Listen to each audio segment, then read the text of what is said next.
Well, welcome. I'll just get started. A little bit welcome. I'm Sarah Curto. I think you guys know me.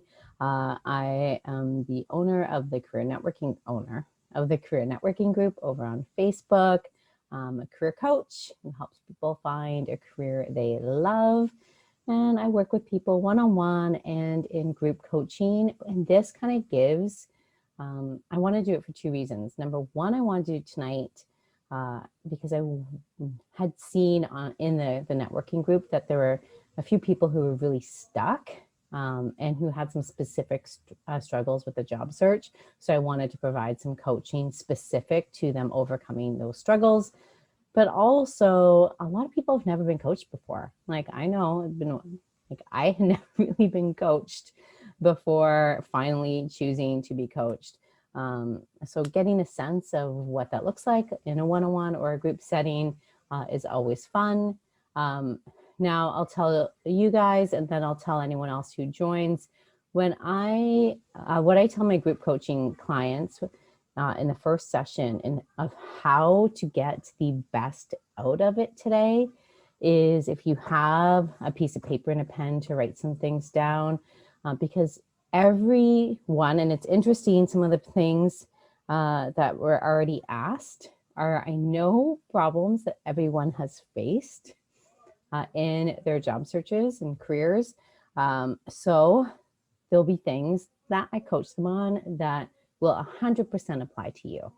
So I always like to jot down some of the things because I'm part of me being in a group coaching program. Jot down all of the things that are going on and that are going back and forth, like the problems, some of the suggestions, the coaching and all that. And then asking myself, how does this apply to me? Like, how can I take this and apply it specifically to my circumstance and my situation? And I find that is where the magic of group coaching is, especially because sometimes I'll be watching and I'll almost get like, oh, I don't need to be coached on this. And then it's like in a minute, I'm like, oh my gosh, this is exactly what I needed to hear. So I think it's always very helpful to see how it applies to you. Look at it through that lens. So Angela, why don't we get started with you? Since we're waiting for a couple of the other women who wanted to be coached.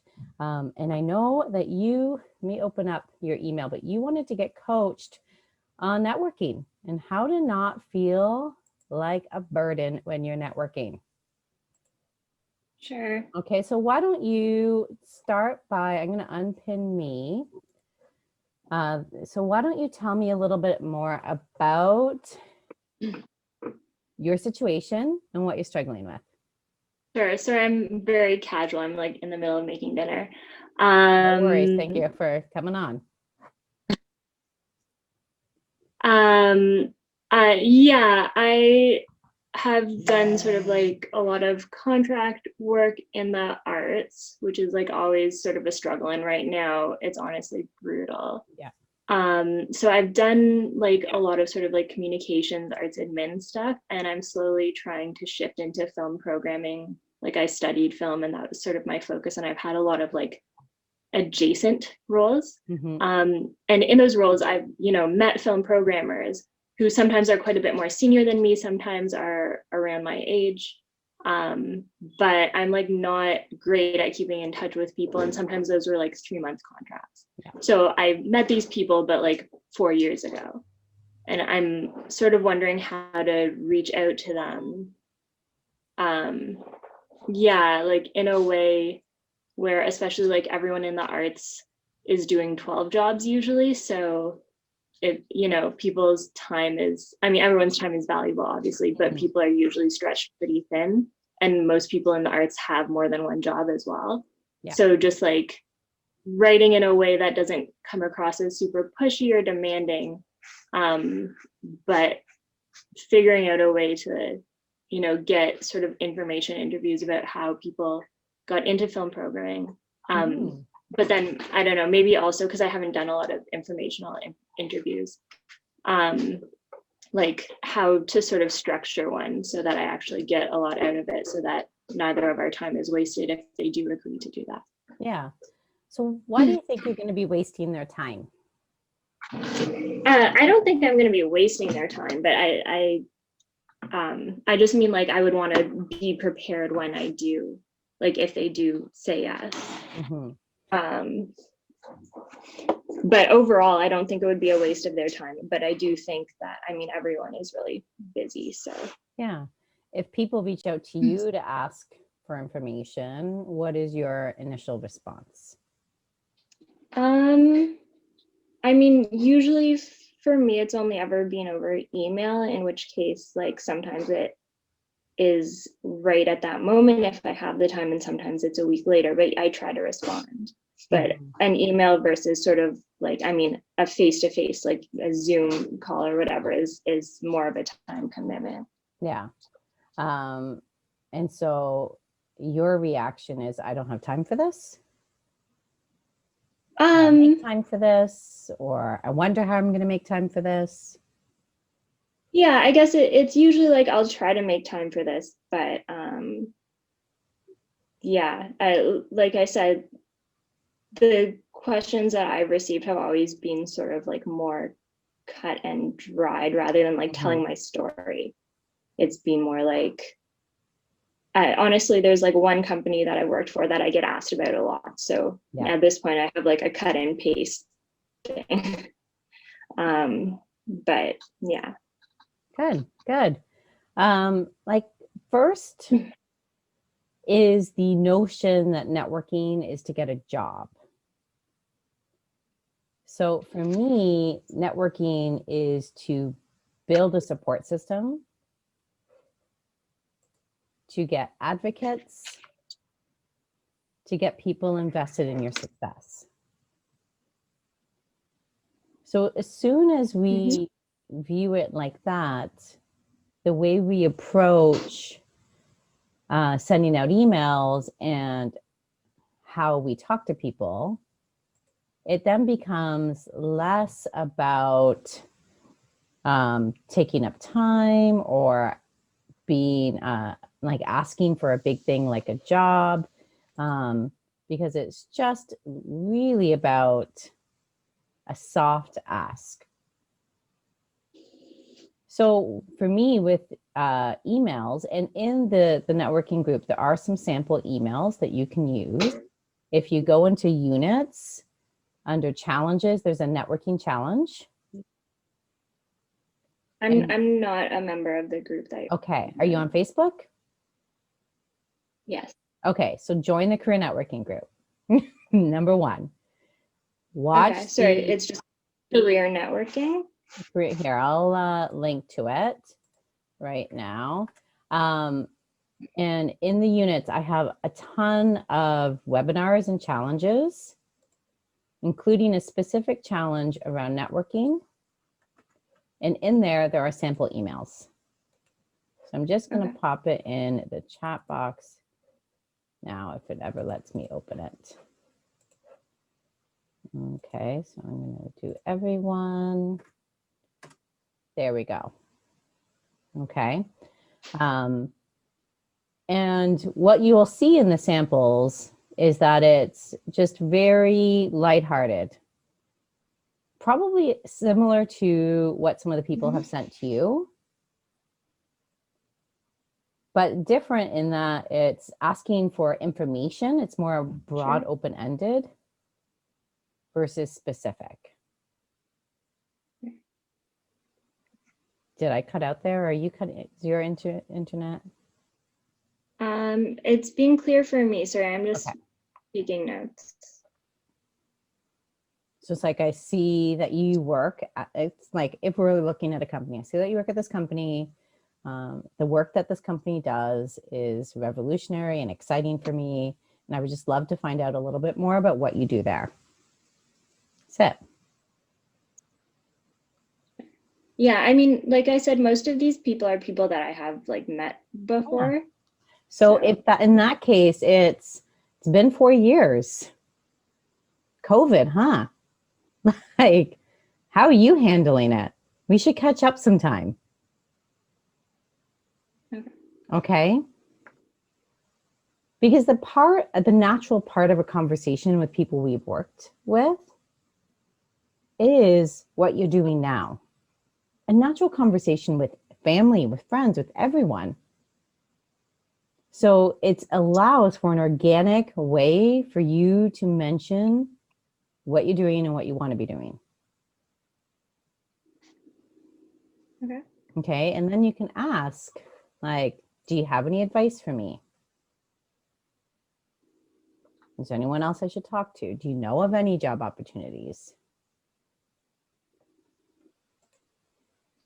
You can then start to probe and ask some of those questions.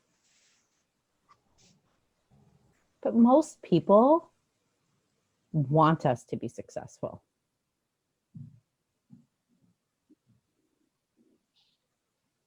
And I think that is sometimes knowing the how, like, is important. But so many times we know the how and we still don't do it. So it's also being confident in sending those emails and facing sort of the fear.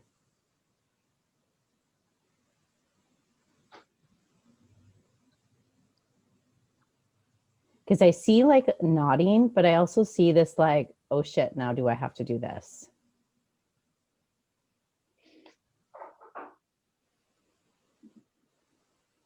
So tell me about that. Yeah, I guess it's daunting also partly because the arts are such a like contract-based industry. Some like in some cases it might even be that like I would then be competing for them with them for like the very limited number of jobs that are available in this field. So I mean, I agree that like people want other people to be successful as an abstract concept, but if my success comes at the cost of theirs, you know what I mean? Yeah, but so in HR, especially when you are talking about like regional human resources, like I know in the Halton region, it's a very small community. And that is the case where people are fighting for the same job. But in most cases, it's like, may the best person win. Or if you get it, that's great. It's sucky for me, but that's great. It just means I'm going to get something else. Now, you've mentioned a few times about the arts being very contract heavy. How do you feel about that?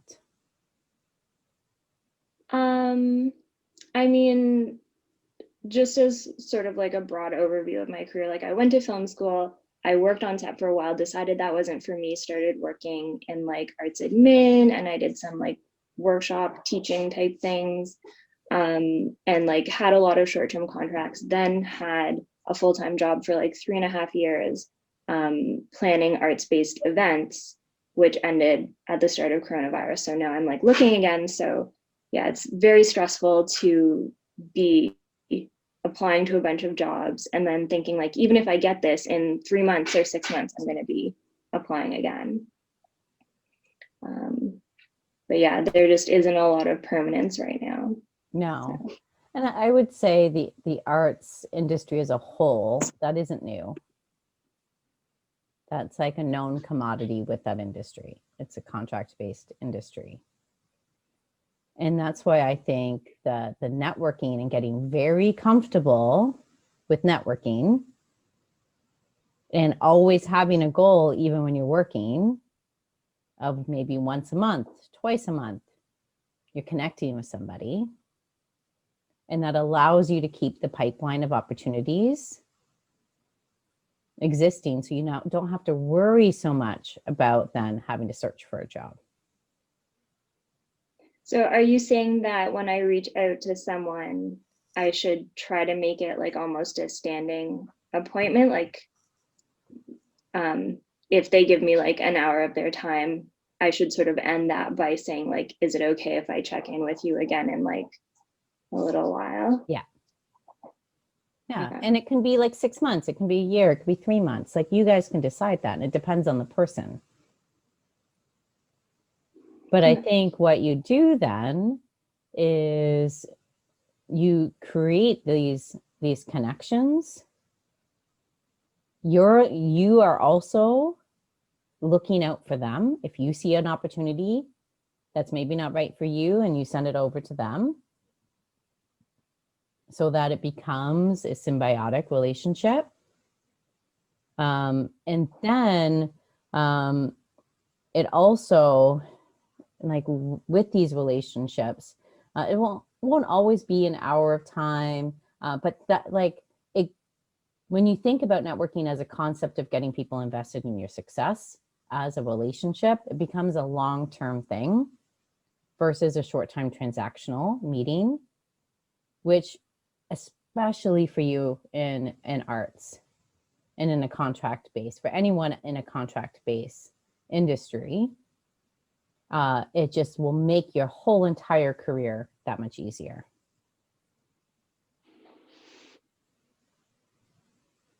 Yeah, I mean, it makes sense. And a lot of the positions that I have held have been through networking. I just like, because especially the past 3.5 years, I had a steady job that I, didn't anticipate coronavirus making in-person events impossible. Yeah. No one did. Like it just, didn't feel like a necessity. And now I'm kind of like, oh, I really wish I had kept up with these people.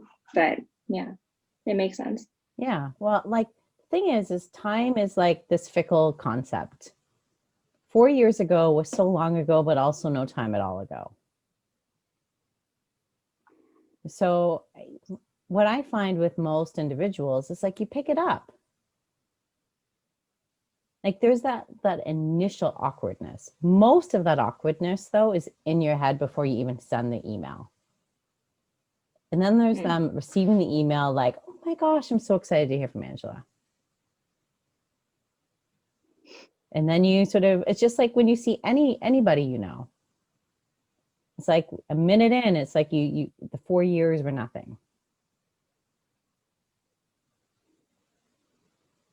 So I think it's like getting that into your bones that is the case. That they're not going to be like, why is she emailing me? Yeah.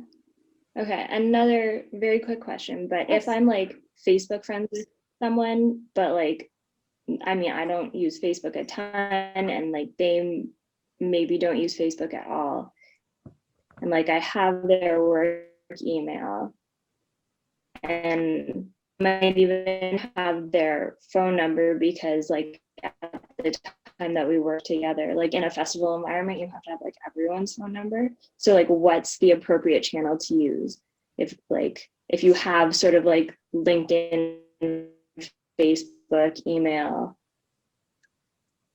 Yeah, there is no right or wrong answer for this. You've frozen a little bit. And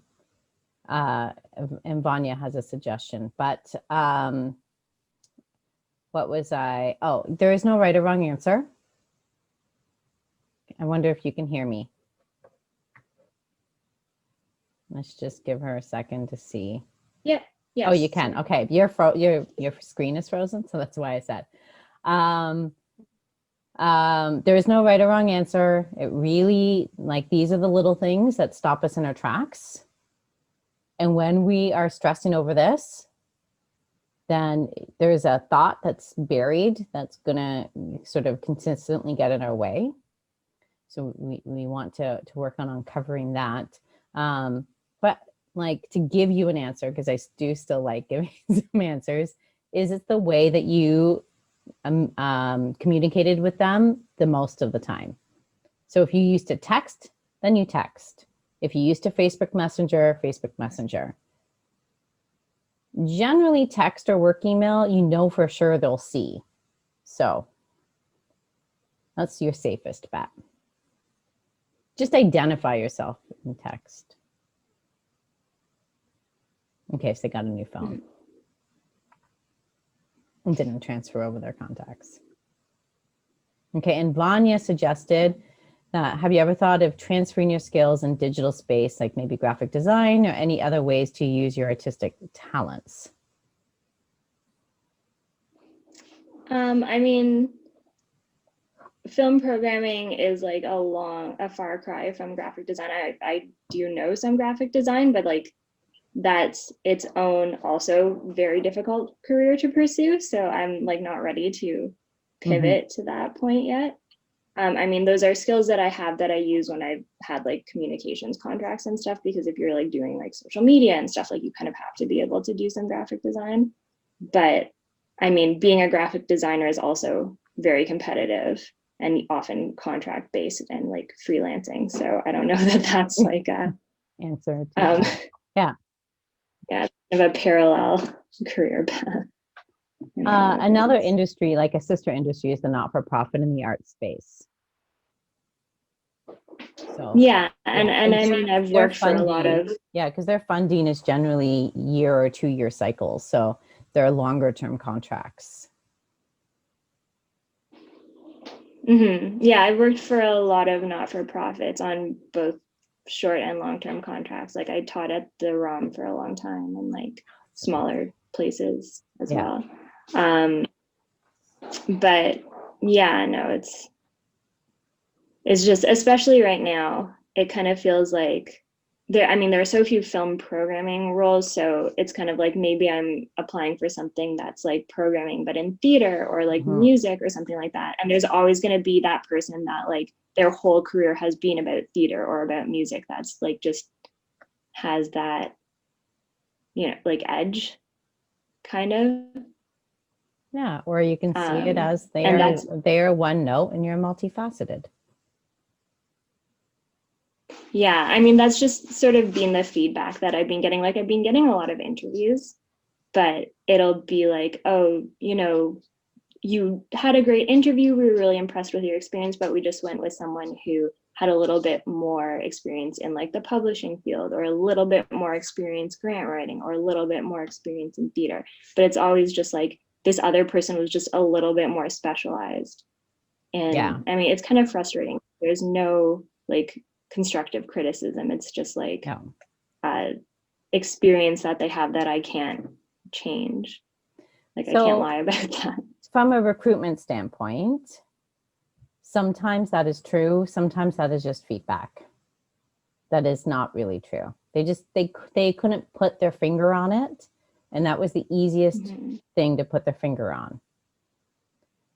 So my recommendation to anyone who is a little bit more jack of all trades than master of one is to prep for a specific interview.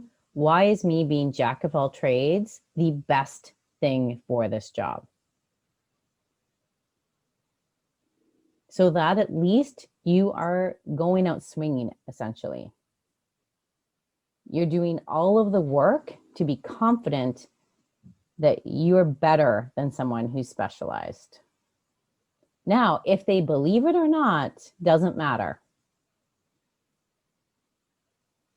Because I also know that many times the jack of all trades people get hired, but just as many times the specialized people get hired. So I think using that against you is only going to keep you stuck. Like to me, the thought would be, okay, I guess that wasn't it then. Wonder what job it will be. Not stressing about not having a specialization. And the more you have these networking conversations with people who are specialized and who are not. So with specialized people, I would encourage you to find out some of that insider speak. So that even though you're not specialized, you can use some of the terminology that a specialized person would. And from the people who are like you, who haven't specialized, how have they been able to continue to grow their career not having specialized?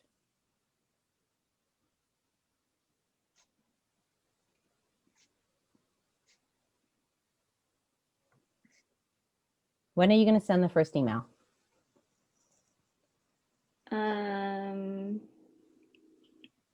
I have a bunch of interviews actually for the rest of this week. So probably next week. Okay. Would be the goal. So you think I should be like setting a specific deadline of like, this is when I'm going to send an email? Yeah. Otherwise, you're not going to do it. I can tell. So I think you should set a deadline. Fair. Yep. Happy for you to post in the group or emailing me saying I did it. Okay. Yeah. Yeah, I guess I need some of that accountability. I find when there's a big, bad, scary thing, accountability and support and handholding as you sort of get over the hump.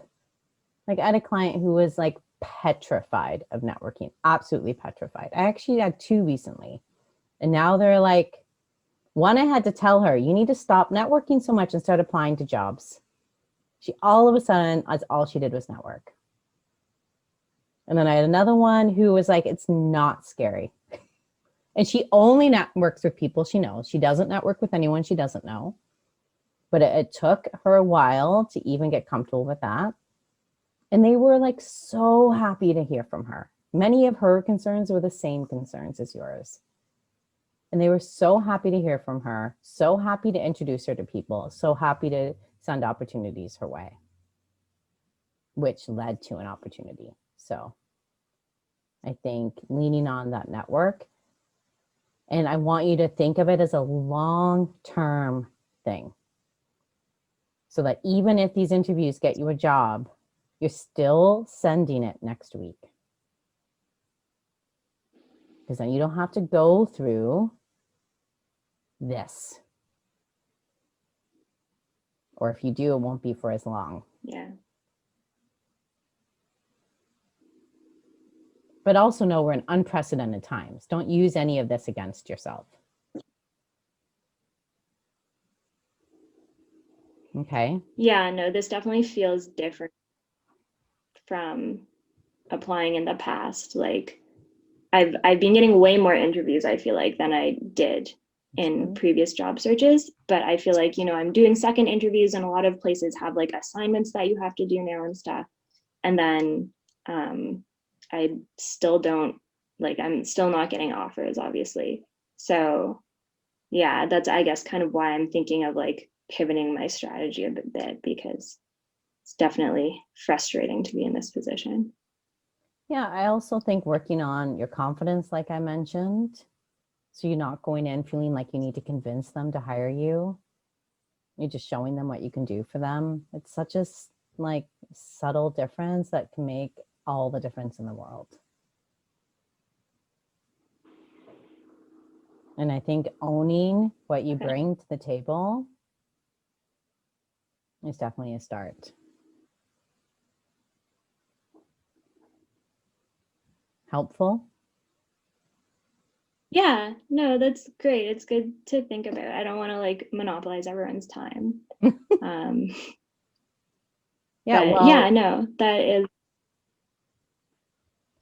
good. Okay, let me see. The other individuals that reached out and emailed me help aren't here. So why don't I see if anyone else needs, and then we can always come back to you, Angela, okay? sure. I'm just gonna turn my off. Yeah. Okay, anyone else?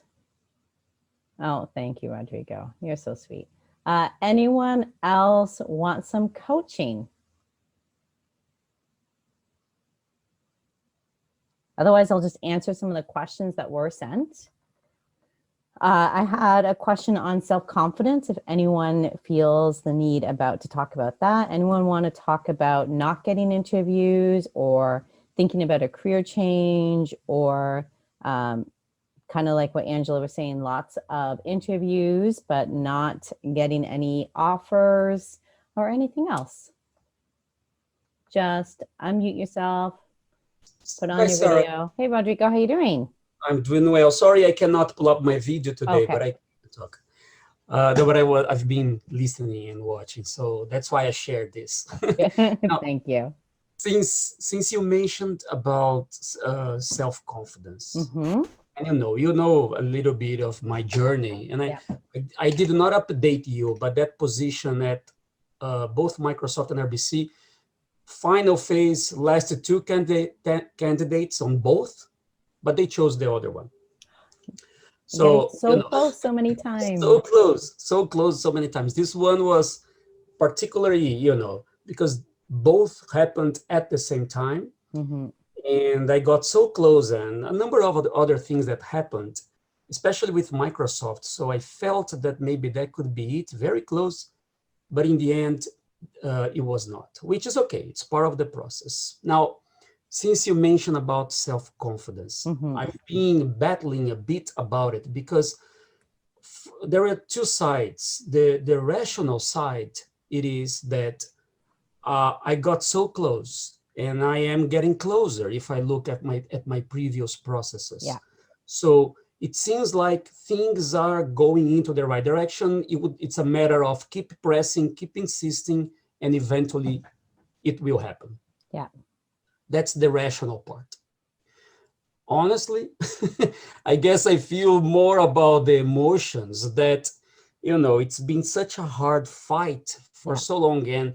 And I keep wondering to myself if I am really getting really close, or maybe the fact that I was one of the finalists, you know, if that really means something or not, because, I just don't want to, I don't know, somehow to believe in something that might not be there. And I don't know if I'm really was that close, even though I was the finalist. Sounds strange, but sometimes it goes through my minds whether I could, get closer to the final, be at the final phase, maybe for the referral that I had because I connected well on an interview with the recruiter. But when I got to the second phase, maybe not so much, but I was already there, so they kept testing. I don't know. I just have that feeling that although I am close, I might not be that close. There's something out there that may be preventing me from being actually close to land on a job. Mm-hmm. And the challenges. I mean, from RBC particularly, they told me that the position that I was applying was actually below my qualification. And the hiring manager was even candid enough, and I appreciate it, to call me and say, Rodrigo, I'll be honest with you. We decided on an internal candidate. It was nothing about you. But I'll tell you something. You should give some credit because I think from your experience, you should apply for a higher level position than this one you just applied. So I keep getting those feedbacks that apparently are positive, but in the end of the day, Apparently, are well, I positive. don't know. I mean, it's just that I all the time it's all what I hear, but not landing there. That's why I mentioned being very candid here. The self-confidence piece, it's honestly shaken. Mm-hmm. Yeah. Well, number one is your rational side can go to hell a little bit. Like, it's okay to feel really shitty about it. It's not wrong. And in fact, embracing the negative emotions will only improve your confidence instead of dampening it, like, or dampening them. Like, we get so afraid that feeling sad or angry or frustrated or disappointed, overwhelmed means we don't have confidence, or that our confidence will take a hit from experiencing them. But experiencing them is truly just a part of being a human being. Right. So the more we lean into those feelings and get less afraid of those feelings, the more successful and confident we are, because then we're not afraid of what those feelings can do to us, because we know they can do nothing. It's just a Right. physical sensation that we process and let go, Right. so that Yeah. we can then, okay, like, done. Like, for me, I'm a big, like, you know me, I love structure. I'm a big fan of like timed moments or timed periods of wallowing. So like when I got laid off, I gave myself a week to wallow. Right. If I got rejected, I would give myself an afternoon or a day, depending on the week, to wallow. Right. Yeah. And I would just like do all of the, like, watching the movies, Sure. eating the Yeah. cheesies. Like those are my things.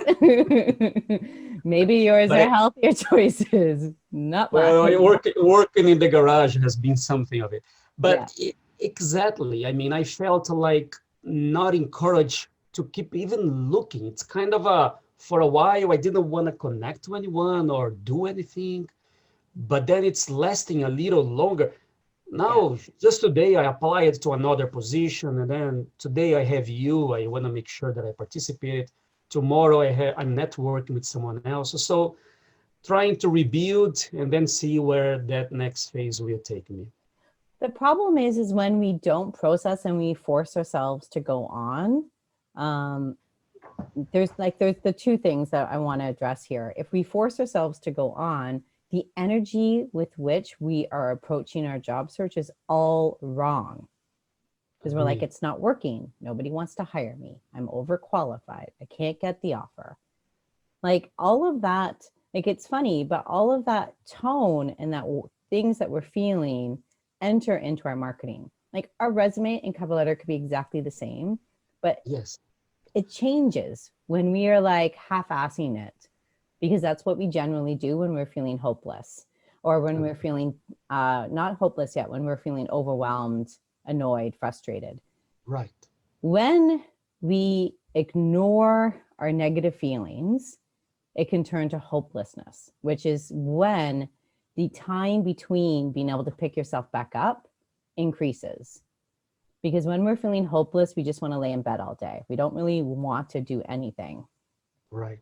Yeah. So then we need to really be changing our thoughts around the job search, because it's our thoughts that create our feelings. Yeah.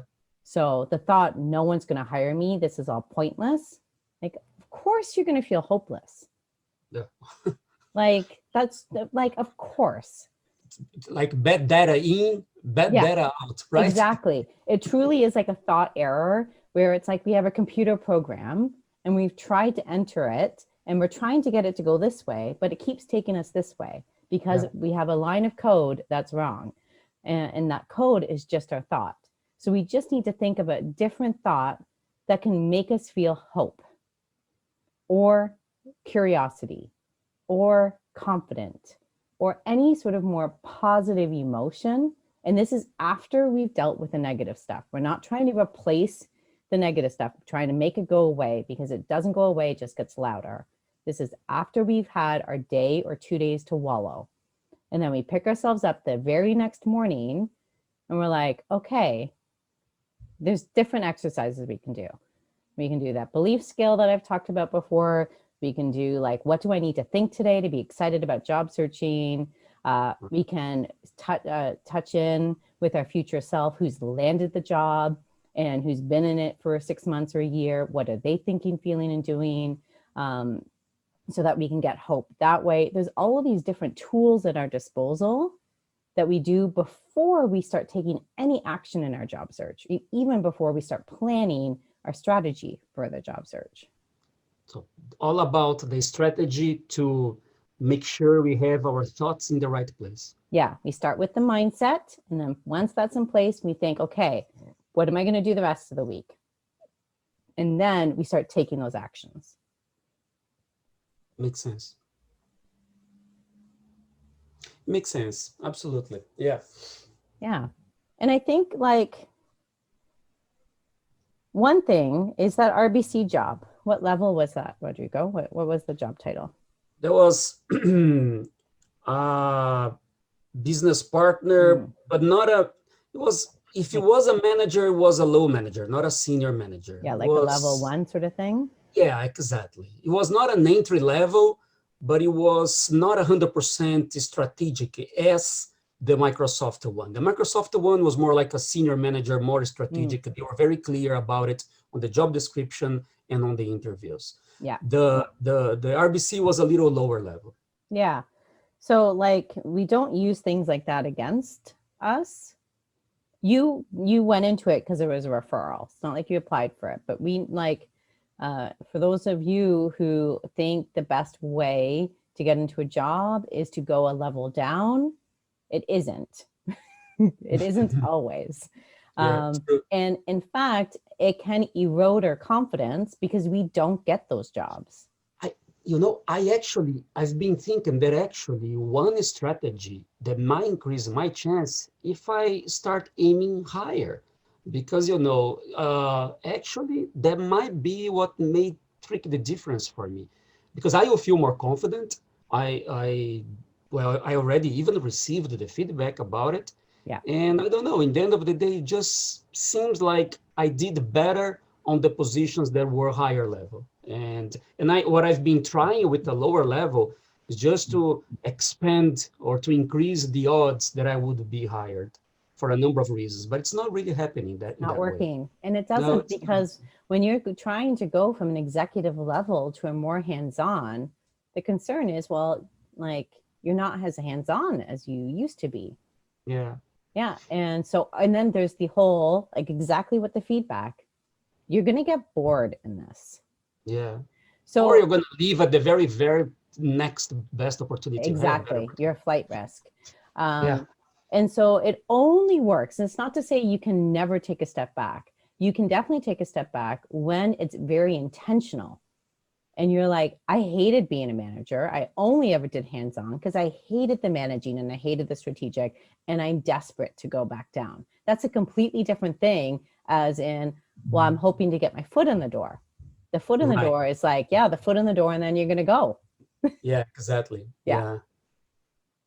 No, it makes sense. Maybe that's the trick. Maybe Yeah. that's the trick. It's to keep insisting on those manager, senior manager, and higher roles, even director roles. I don't know. Yeah, Yeah. Even director roles. You were a yeah. Why director not? Yeah, for yeah, like an international company yeah. Exactly. that has offices here. Well, like that at Walmart it was a director role, and they accept my resume, so I know that I can get can get accepted, can get an interview, and then it's a matter of how I'm gonna perform at the interview.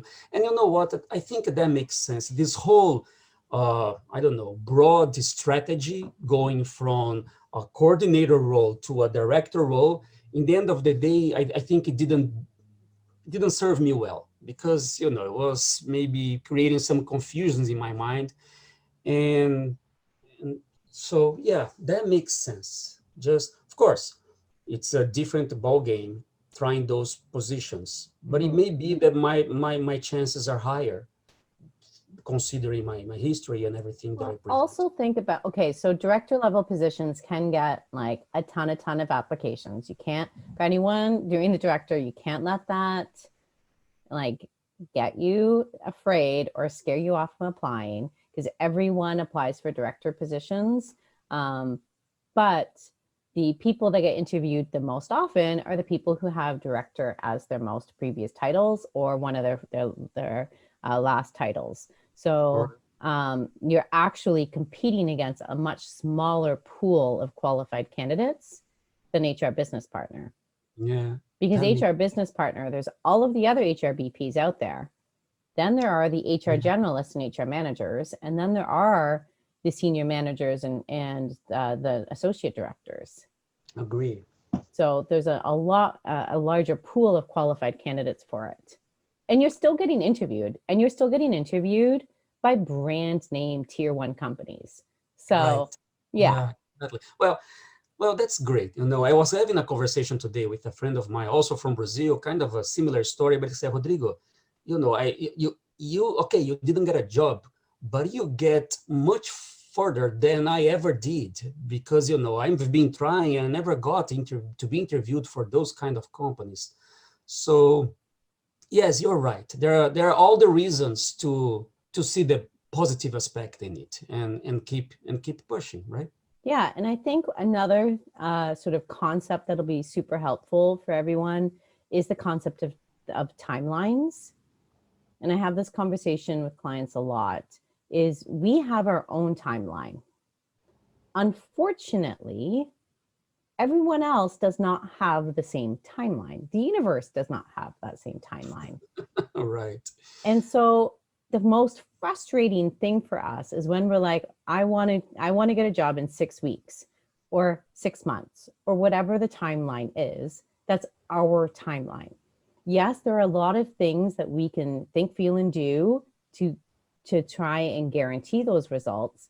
But at the end of the day, the timeline is our construct. It is not in line with everything else. So we can't use the timeline against us, that we must be doing something wrong or it's not working. We don't know. There's so many behind the scenes things that all of a sudden it happens. Yeah, that's true. That's great. Sarah, as always, thank you so much. You're Like Angela, welcome. I don't want to take all the time Okay, here, you're welcome. but thank you very much. We'll keep You're in welcome, touch. Rodrigo. Yeah, definitely. And keep networking, because your network is doing you a lot of good work. Yeah, So that's true. yeah. That's true. Anyone else? Beth, Vanya, Ann, anyone want to get some coaching or have any questions or concerns? Or should I just move into answering some of these other questions? Let me know.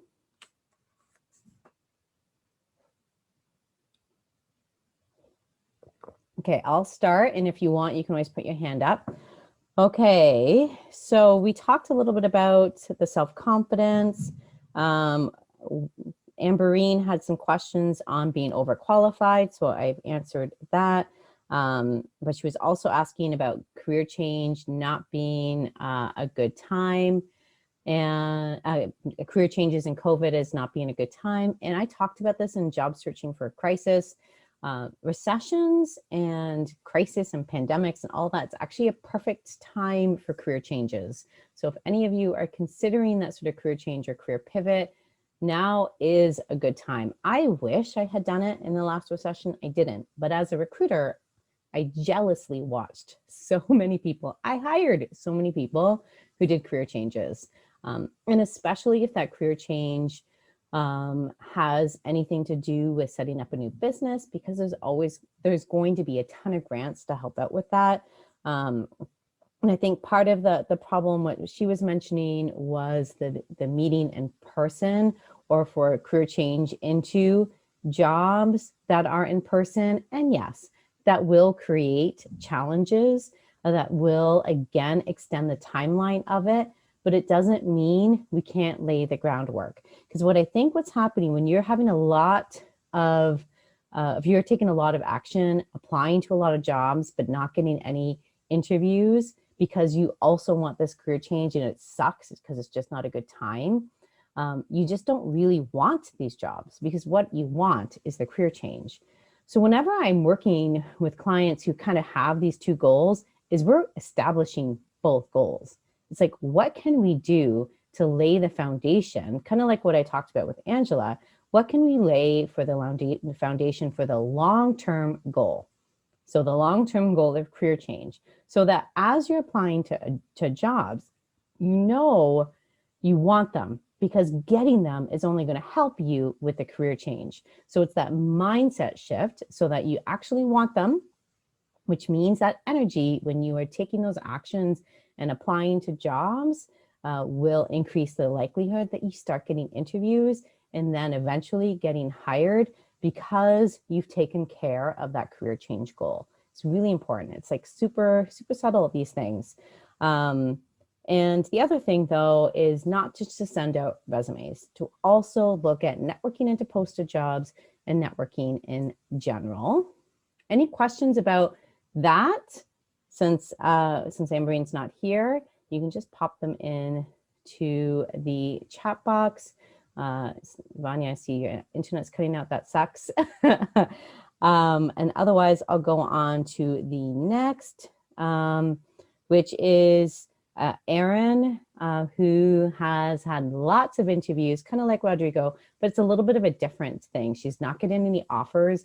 And what she's concerned about is she's showing up anxious and desperate for a job, and nervous in the interviews.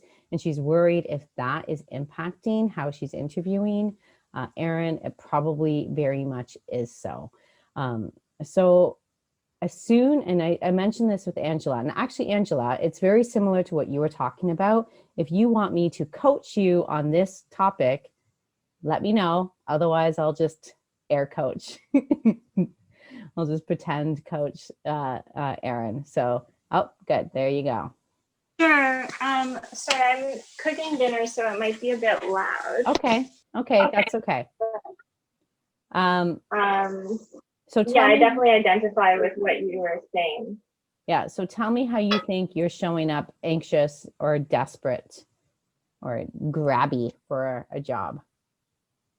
I don't know. I personally think I actually interview very well, but I guess yeah, it was more just like the getting a lot of interviews and not getting any offers that I identified with more. The anxiety, I think, is more in the background. Okay. Because I've just been to so many interviews at this point that it actually feels pretty normalized. Yeah.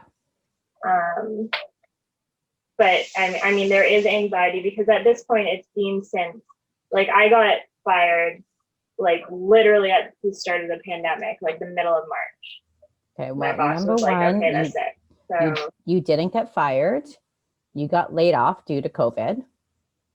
So yeah, I mean, I think my bosses felt also that they didn't love that I had been asking for raises every year. So I think it was a good excuse for them. But doesn't matter. You were laid off due to COVID. Don't say fired around an HR person. okay. Okay, because then you're not getting hired. HR people are Yeah, no, I have risk averse. yeah, no, I have like a letter that says very clearly that there is like no cause that I did not cause it or whatever from my employer. So how do you prepare for interviews? I usually I reread the job description. I go to the company's website. I try to like look at the photos and if there's like staff bios, the like background of the people who are going to interview me, because it's always like 2 to 3 people.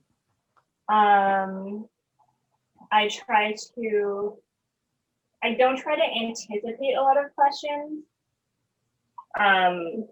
but I try to just sort of like by looking at the job descriptions list sort of like what my relevant experience and like talking points should be, and then I try to come up with my own questions, like things that I felt were not super clear in the job description.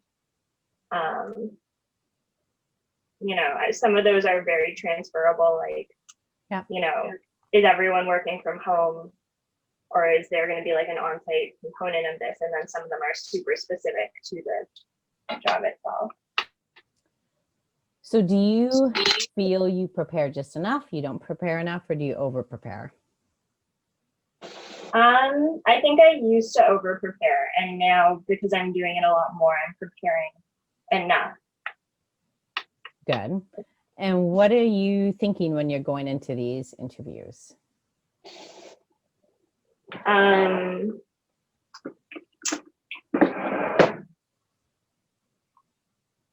don't know. I guess that's a good question. I've never really considered that. Are you excited? Are you like, oh God, another interview? Or are you like, I wonder what's going to happen this time? Like, I'm just curious how you, or maybe even how you feel about it. I guess closer to excited, but not as strong as excited. Hopeful. Hopeful. Mm-hmm. How does that make you show up in the interview?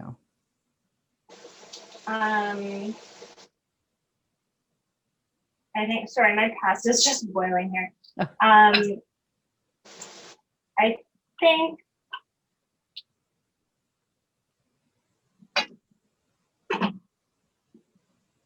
I don't know. I don't think it's a negative thing. No, I'm just, it's a neutral question. Yeah, no. I don't know. I think I seem, well, I hope I seem eager and interested, but not like I definitely don't think I seem very desperate. I know that I look and sound quite young. So I feel like that works against me a little bit, and I do my best to appear like very prepared and professional to kind of offset that. But Yeah, the thing sometimes with hopeful is a very tricky feeling. So hopeful is a great feeling to lean on when we are doing actions that we may not hear any feedback or get result from. So if you're feeling hopeful when you're applying for a job, or feeling hopeful when you're thinking about what you're going to do this week, that's good. But the tricky thing about the feeling is there's an underlying lack of belief. So you're hopeful, but you're not It confident. was already pretty dream. so you're on. Sorry, my partner is here draining a pasta. That's okay. Sorry, can you say that again? Yeah. So when you're hopeful, there's a little underlying lack of belief that you're going to get the job. You're hoping to get a job, but you're not sure if you're going to get the job. Whereas if you walk in confident, and not confident that you can get the job, confident that you can get the job means you're trying to win them in the interview. Instead, it's confident that you can excel at the job. And that's where you are showing them what you can do versus convincing them. Yeah, that's definitely a good point. I feel like there have been, like I said, because in the arts, like some of the stuff I'm applying to is varied. There's really only been a few jobs that I've felt more what you're describing, and those are probably ones where I got a bit further in the process. I mean, ultimately didn't get the offers, but yeah, that's a good shift in perspective. But I feel like it's one thing to talk about being confident and rather than hopeful, and another thing to enact that. Yeah. So how do you think you can enact that?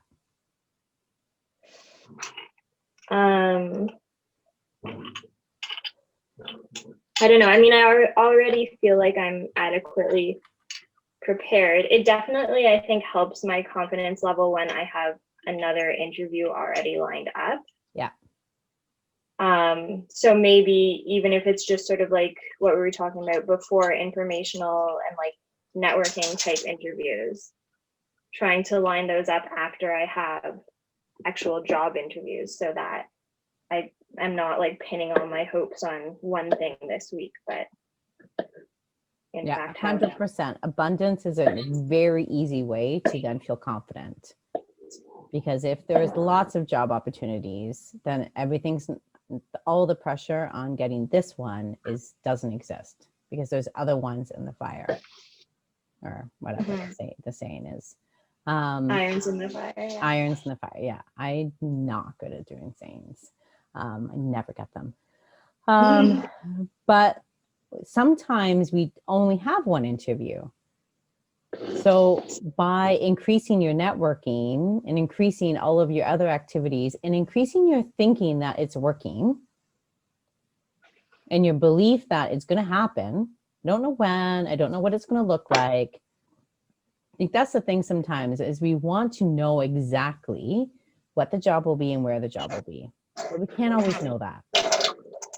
And so when we don't always know that, it impacts our belief that we can do it and allows room for doubt to grow. Whereas if we 100% believe that it's going to happen, maybe it's this one, who knows? I'll see. And if it's not because it's going to be something else. Then that is a way to trick our brain into abundance, even if we only have one interview. So abundance is definitely one way for confidence. What are some other ways that you can feel more confident, that you can excel at the job?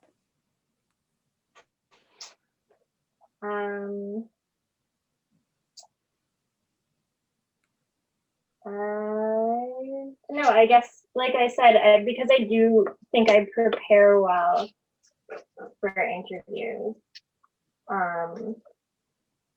Like, it helps when their description is like, Mhm. you know, fairly robust, and I have a good sense of what like the day-to-day tasks would be like, because especially in the arts, and because so many people are working in small organizations doing a lot of tasks, sometimes it's hard to glean that from a job description. Yeah. So that definitely is one thing that helps, but that's not something I have a ton of control over, obviously. Yeah, I see this narrative in certain industries, and arts is certainly one where our industry is the hardest and it's so hard. And while every industry has its challenges, when we think it's just so hard, it's so much harder for me, blank, so much harder for anyone in the arts, blank, we make it so. And I understand, I hear the but, and don't even see you. I can hear the but. I definitely understand the challenges of the arts industry. It's not an easy industry, but there are many other industries that are the same. And I feel like the people who are the most successful in it are the ones who are like, yeah, it's hard for other people, but it's easy for me. Or who don't use the challenges as a reason to stop, just as something to overcome, and who get excited by those problems to overcome. I don't think this is the hardest industry by any means, but I do think the lack of, you know, a lot of steady jobs. Yeah. And it's just a challenge. Because so many of these positions are like, you know, a lot of people with very different skill sets could do them, because they're sort of general, more that some of them are like much more general. Mm-hmm. It does increase the number of people competing for those roles as well. Yeah, I once had an HR administrator position that I posted, and I got 1,000 applications. There was a job recently posted at Spotify. They got 10,000 applications. Yay. Yeah, you're not alone. But majority of those people are semi-qualified. And that's why what you're focusing on with the networking is the right way to go. You're taking control over it and not letting the control of someone just happening to be in a good mood when they look at your resume, or not numbed out from all the bazillion of other resumes that they're looking at. Like, you're taking control.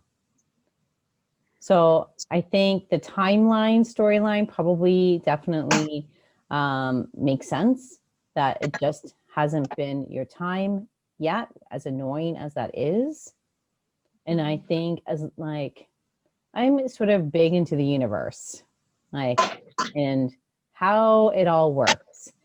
And sometimes we need to alert the universe that we are serious about a goal. And the only way we can alert the universe that we're serious about it is by doing all of the things that we need to do, not just doing one thing or two things. Thinking, what can I do today to get an interview this week? What can I do today to get an offer? Or what can I do this week to get an offer? And doing multiple things.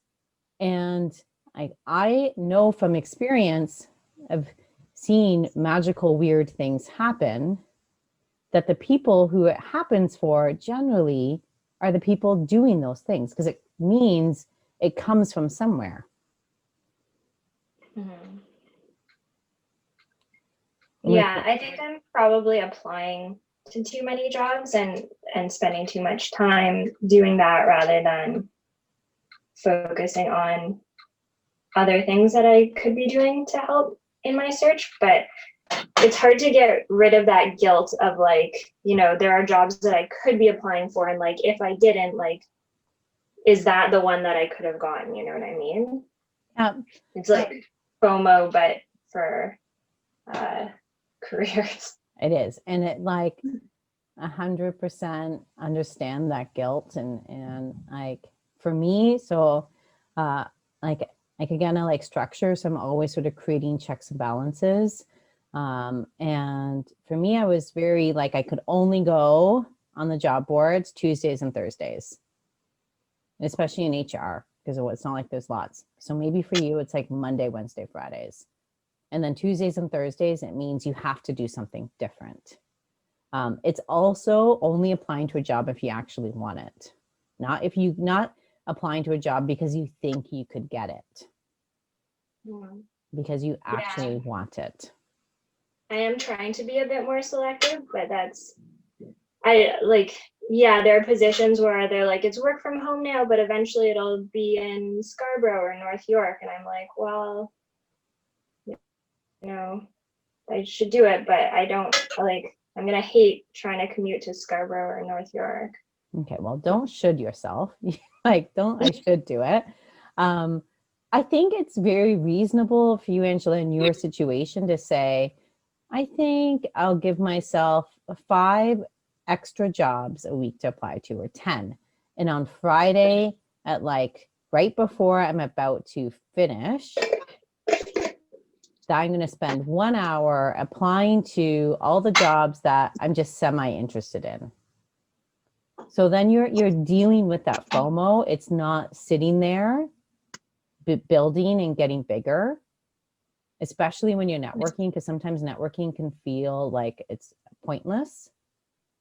But that way, if it comes up, you should be on Indeed, get on Indeed. You should be applying to jobs. You're like, tomorrow I'll do that. And then tomorrow afternoon, I'm going to take care of the jobs I'm not as interested in if I have time.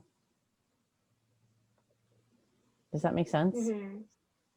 Yeah, totally. And this weekend there were a couple, I wouldn't hate having part-time work, but ultimately I want a full-time position. And there were a couple part-time things, and I just didn't have time to do them. And it was a bit of a relief because I don't really want a part-time job, but. Yeah, because then the problem is it takes you 5 to 15 minutes probably to apply, at least. Yeah, probably a bit. How much time does it take you, would you say, on average? Half an hour to the resume doesn't take very long, but the cover letter can sometimes take half an hour to 45 minutes. Honestly, a lot of that time is me procrastinating because I don't want to do it. You don't want to do it. Okay. There's applications. Yeah. There's your sign there. So 30 minutes. Plus, say you got an interview. There's an hour and a half. There's an hour and a half of your time that could be devoted to something you actually want to do. And then honestly, what if you got the job? You don't want the job. Are you going to turn it down? Are you going to take it because you should take it? It's better than nothing. And then you're tired because you hate and you're angry with yourself for taking it. And then you don't find the full-time job that you actually want. When instead, the hour and a half to 3 hours that will get devoted to that job process for that specific job could be applied to networking, or spending a little bit more time, or taking a look at the job posting and see if you can find a hiring manager and networking into a posted job, spending more time doing actions that will actually get you where you want to go, not just get you anywhere. And then you'll have more energy for these interviews. Because the fear when you have had a lot of interviews becomes you feel like you're repeating yourself. You get bored with your stories. You get annoyed because it doesn't go anywhere. There is such thing as interview fatigue. Yeah. So it's kind of like with Rodrigo, when we were talking about narrowing his focus on what he's applying for. And I've had lots of clients who applied to 100 jobs in a week. And as soon as they applied to 5, they got more interviews and they got offers. Yeah. Because they were able to focus their energy that much more efficiently. So sometimes less is more. Yeah, I would say right now, I'm definitely not 100, but usually more than 5. So per week, yeah. Yeah, I think 5 to 10 is normal, but 2 to 3 is okay if that's all there is. because the next week there could be 7. So all averages out in the end. Mhm. But I think allowing yourself a little bit of time to apply to the ones you don't really want, but don't, like, as soon as you start procrastinating, like if you open a cover letter and you're like, oh God, I just don't want to do this, then nope, don't apply. You're not going to get an interview anyway.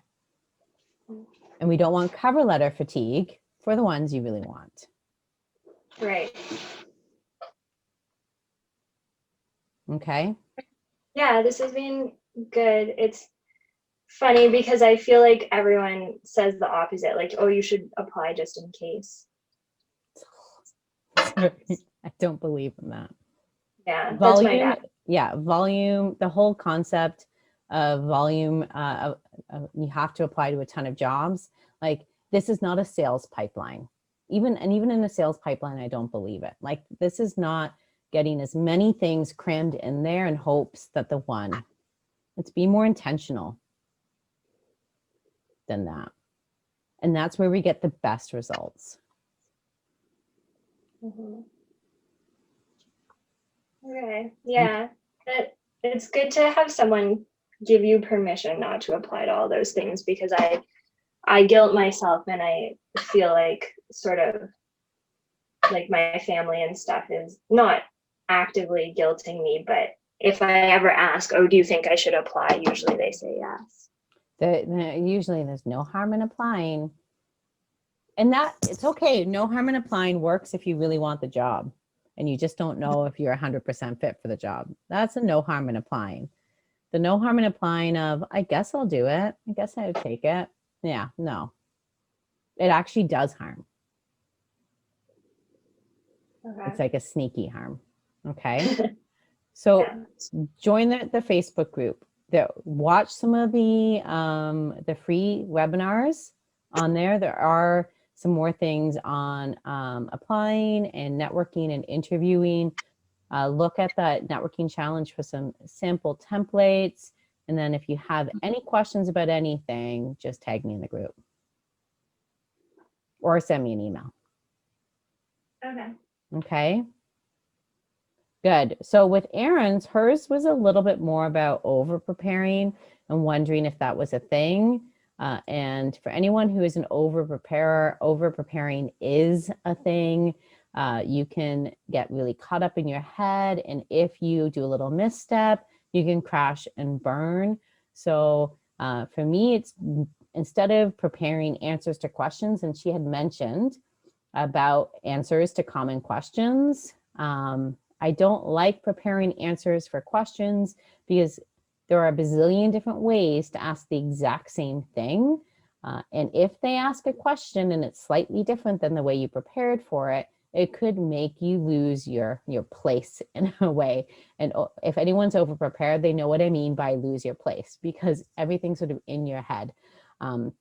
So I think knowing your stories really well of all of the ways in which you made a difference or made an impact, the things you're proud of, what you've accomplished, the struggles you went through personally and in the job, all of those stories, you know them in your bones, you say them in your head in different ways. You don't necessarily write them down.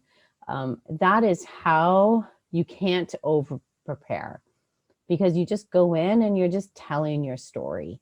And I think it allows you to step in confidently because you know you can excel at the job. And I say that specifically, and I said that with Angela so many times, is it's not about getting the job. It's about excelling at the job. As soon as you position everything from that standpoint, they're going to want to hire you because you're focused so much. Everything you're talking about is focused on so much more than just getting the offer at the end of the day, which is the goal. But I think hopefully that helps. Anyone else before we wrap up? This was fun. I love doing these little things. I'm going to do one next month on money mindset and building confidence so that we can ask for raises, get really good offers, negotiate for offers, all of that. Because honestly, this is how I work is I recognize an area in myself that needs work.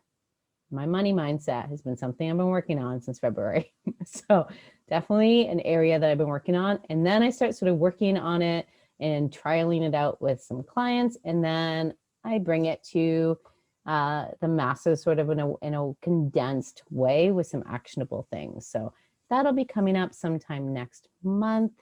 And it's not like I've fixed any money mindset issues. I've just come a long way.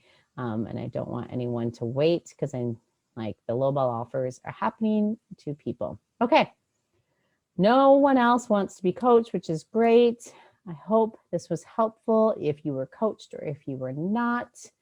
If you have any questions, you always know you can send me an email or you can say it in the group. Yes, Rodrigo.